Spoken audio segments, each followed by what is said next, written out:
Reliance అవ్వచ్చు, టాటా అవ్వచ్చు, జిందాల్ అవ్వచ్చు, స్టేటస్ అప్డేట్ ఎవ్రీ వీక్ నా ఆఫీస్ నాకు అప్డేట్ ఇస్తుంది. సో ఎప్పుడైనా వాళ్ళు కలిసినా, ఎప్పుడైనా ఫోన్లో మాట్లాడినా, బస్ ఇదిగోండి ఇది update, this is the status అని నేను చెప్తున్నాను. అంతేకాకుండా ప్రతి ప్రాజెక్ట్ వాట్సాప్ గ్రూప్ కూడా ఏర్పాటు చేశాం.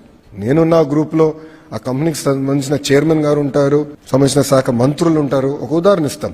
రిలయన్స్ సివిజీ ప్రాజెక్ట్ ఉంది. గ్రూప్ ఆఫ్ మినిస్టర్స్ కి నేను చైర్మన్ గా ఉన్నా కనుక నేను, ఎనర్జీ మంత్రి గొట్టిపాటి రవి గారు, రెవెన్యూ మంత్రి అనగాని సత్యప్రసాద్ గారు ఆ గ్రూప్ లో ఉన్నారు, ఎనర్జీ సెక్రటరీగా విజయానంద్ గారు, రెవెన్యూ సెక్రటరీ ఉన్నారు. అట్లా రిలయన్స్ లో ఉన్న ఎగ్జిక్యూషన్ టీం కానివ్వండి, పెట్రోలియం సంబంధించిన సీఈఓ గారు కూడా ఆ గ్రూప్ లో ఉన్నారు.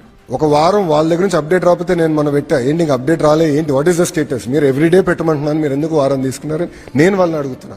ఎందుకంటే బాబు సూపర్ 6 లో మేము ఇచ్చిన తొలి హామీ 20 లక్షల ఉద్యోగాలు మేము కల్పిస్తాం, బోత్ ప్రైవేట్ అండ్ గవర్నమెంట్ రంగంలో ఇచ్చిన ఫస్ట్ ప్రామిస్.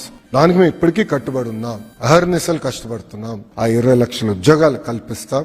ఈ 17 నెలలు అహర్నిశలు కష్టపడ్డాం, మంత్రులందరం కలిసి పనిచేస్తున్నాం. ఏ ఒక్క కంపెనీ పోకూడదని. పక్క రాష్ట్రం ఒక్క కంపెనీ వెళ్ళినా మేము ఫాలోఅప్ చేస్తాం. ఎందుకు పోయింది, ఎక్కడ తప్పు చేశాను, తెలిసి ఎందుకు తప్పు చేస్తున్నాం, కరెక్షన్ ఎట్ట చేయాలి. ప్రజలందరూ కూడా ఒకసారి ఆలోచించాలి. 2019 నుంచి 24 వరకు ఎవరు ఆంధ్ర రాష్ట్రం గురించి మాట్లాడేవారు కాదు, ఒక్కరు పెట్టుబడి పెట్టేదానికి వచ్చేవారు కాదు, ఓన్లీ విధ్వంసమే. అలాంటిది 16-17 నెలల్లో మీరు చూస్తే ఇన్వెస్ట్మెంట్స్ సెంటర్ ఆఫ్ డిస్కషన్ గా ఆంధ్ర రాష్ట్రం వచ్చింది.